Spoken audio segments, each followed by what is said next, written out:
Good morning, citizens. Just a little update on where we're at with Hitatsu and the COVID-19 issues that we are having within our area.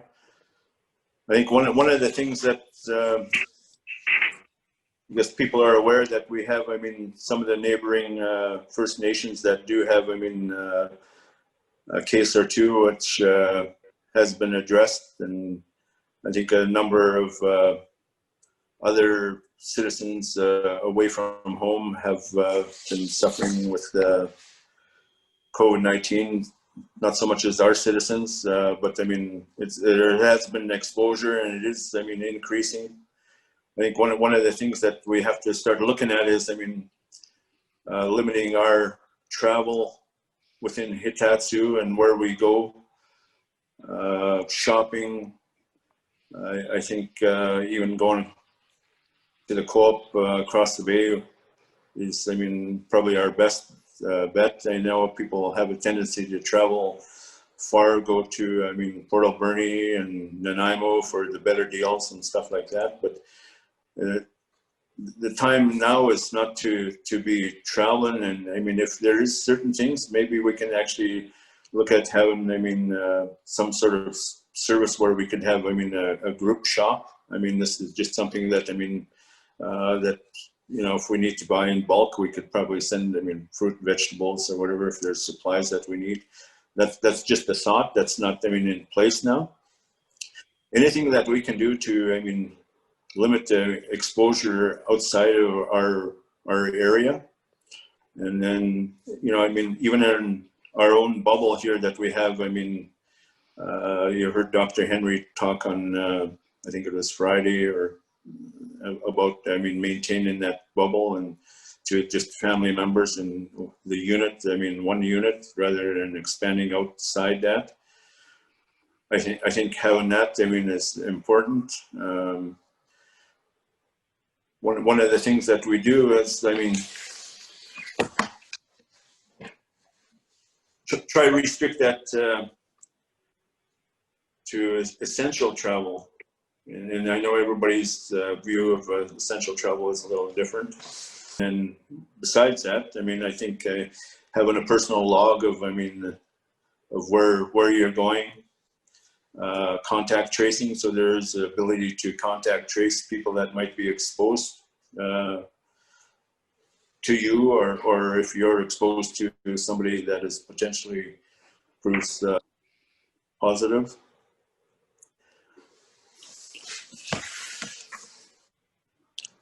I think the biggest thing is that we worry about is, having it, coming into our community,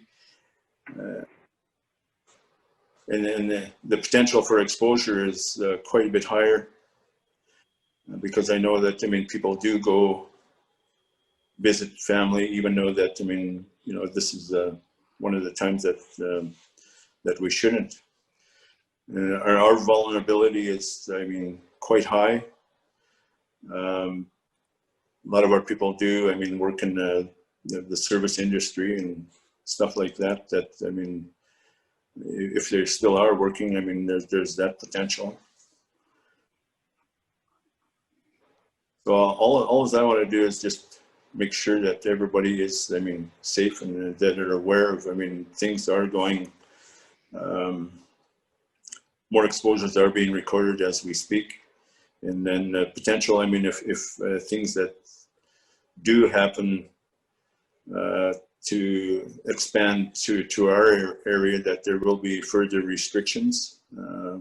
We're trying to maintain a limited amount of restrictions at this moment, but as things progress or whatever, and if there is exposure within our community, those might be the potential for us going to a curfew, or actually having a gate. And at this time we prefer people that aren't from Hitatsu not come to the nation other than essential or whatever pre-approved person.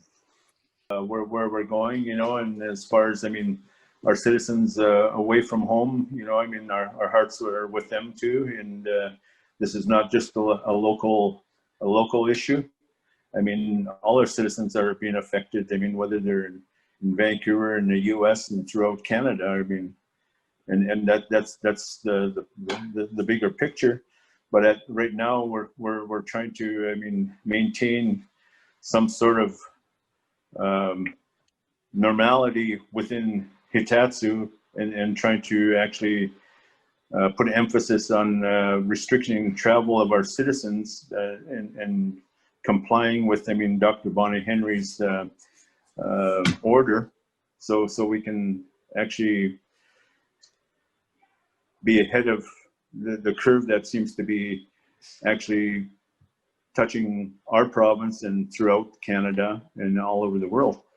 So having said that, you know, I mean, we're trying to implement some of these safety measures in order to ensure that we will have another day to fight this battle, and not have it expand, I mean, beyond our abilities to control it. I think those are the issues, you know, where you maintain, you know, your, you know, washing your hands, keep your bubble small. I mean, which is, I mean, put emphasis on your bubble is actually your own family that lives in your house, and those type of things. I know the temptation to go see your neighbor, your cousin, even your mother, maybe at this time is overwhelming, and the mental health of our people, I mean, is being affected by that. And I know there's, I mean, people that are emotional because they can't see and hug the people that they need to. I think those are the things that we want to continue after this pandemic is over, and maybe that is, I think, is the biggest thing that I see, is the ability for us as a nation to grow and stand together. The strength that we need now is what is needed. We've survived colonialism. We've survived as a nation, as a people, and then this is just another trying time for us that we will get through. And the ability for us to get through is resting on shoulders of our citizens, and the ability to look after themselves, look after your people. So it's not just us as the government trying to put these things forward. It is actually you, the citizens, that are responsible for the well-being of our nation. Thank you. Hi, everyone. It's Richard Mundy, member of the executive holding the finance portfolio. I'm going to touch on social gatherings, some guidelines to consider and hopefully follow through the next few weeks. As many of you know, no social gatherings of any size with anyone other than your immediate household are permitted at this time. It is recommended that you socialize only with those in your immediate household. The definition of an immediate household includes your immediate family, roommates, parents, things like that. Citizens who live alone can socialize with one or two people from within their community, at home or in an open space. It's important to ensure that the people that you welcome into your bubble are safe and are also following provincial health guidelines. With regard to funerals and weddings, they can proceed with a maximum of 10 people and a COVID-19 safety plan.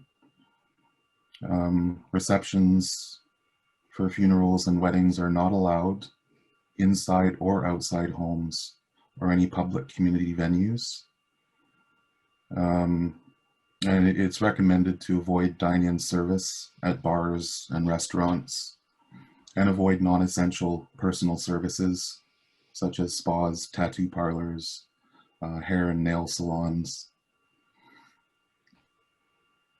We strongly recommend that you restrict your travel to your immediate community. So if you live in Hitatsu, as tempting as it is to go out of town on the weekend, to go shopping at Walmart or go to Costco in Nanaimo, those are the types of spaces that you should avoid.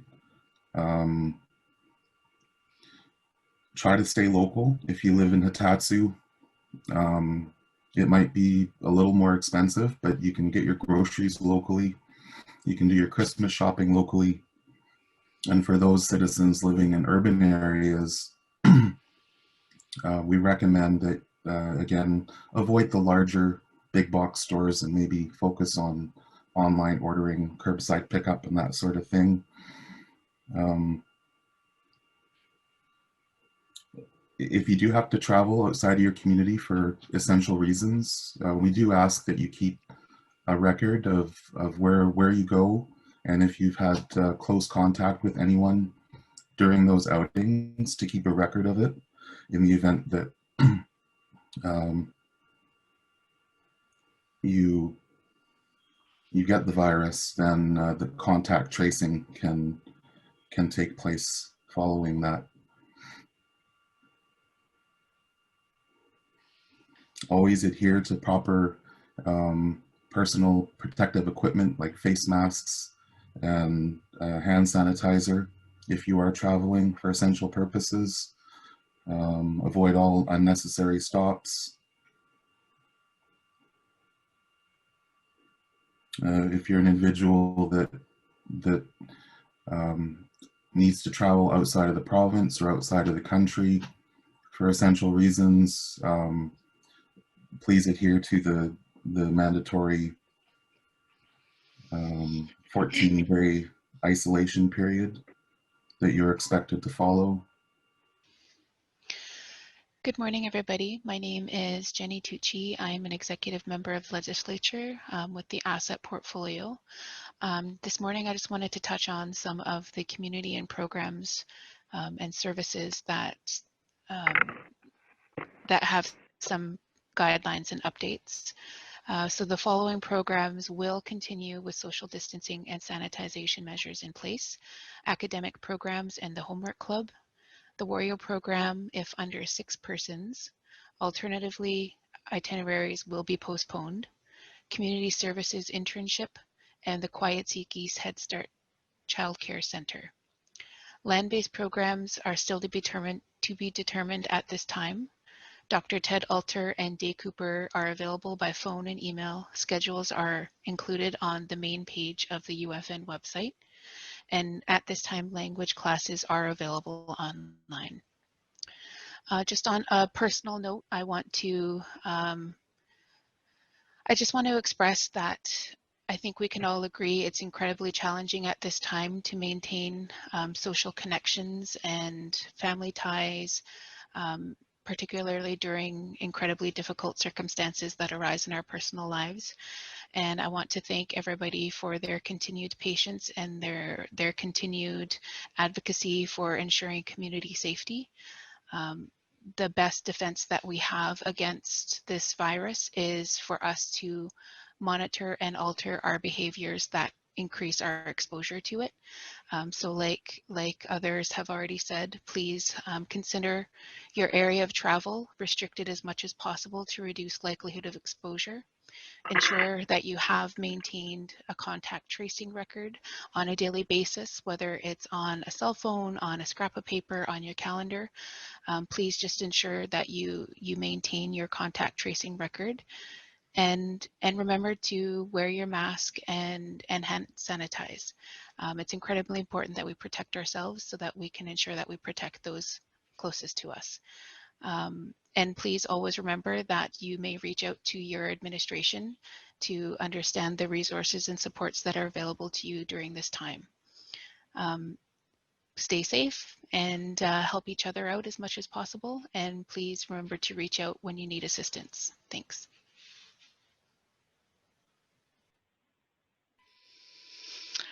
Good morning, everybody. My name is Lori Tucci, and I am the Community Services Portfolio Holder, and I have a little bit of an update for you regarding medical and community services. So at this time, citizens are asked to monitor their symptoms regularly. In case of any symptoms, please contact the community nurse symbol or the COVID-19 self-assessment helpline. Daily logs of contacts maintained for contact tracing. That's extremely important that you know, when you're traveling to dialogue, you know, the places that you've been, you know, the co-op, the post office, the gas station, et cetera, just maintaining those, you know, those areas of travel that you occurred in when you were in the town of Yuułuʔił̱ath.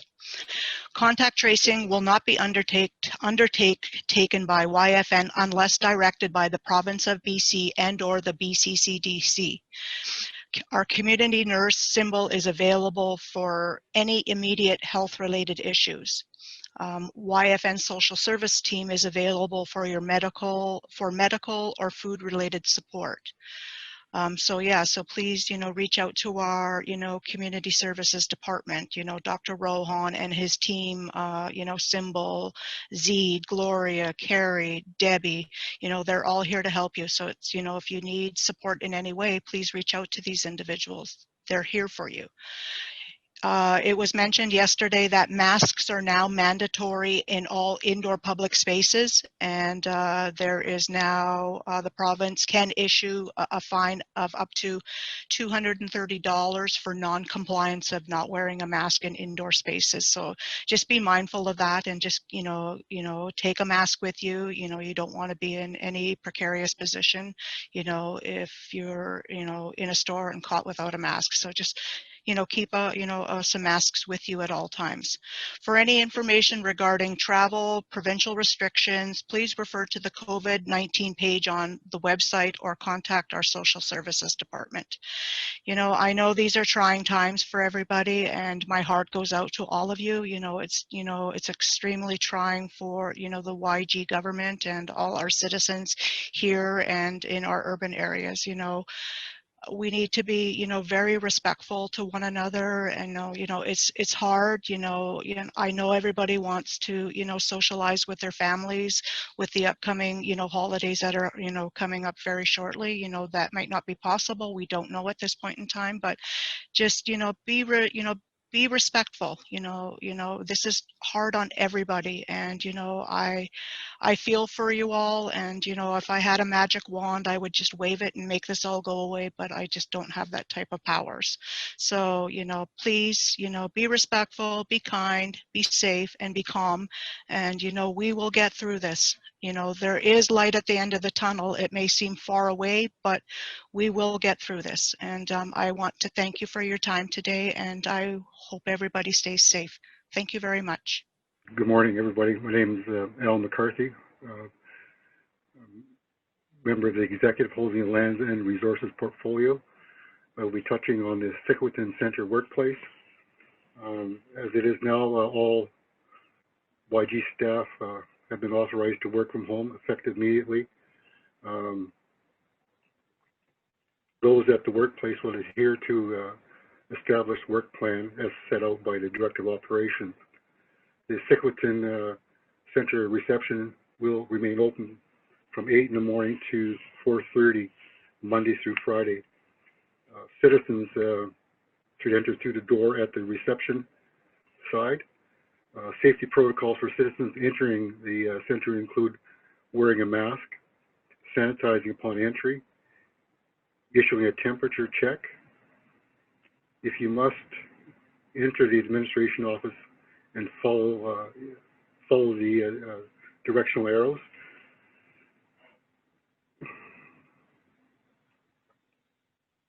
Citizens enter to staff office spaces is strictly prohibited.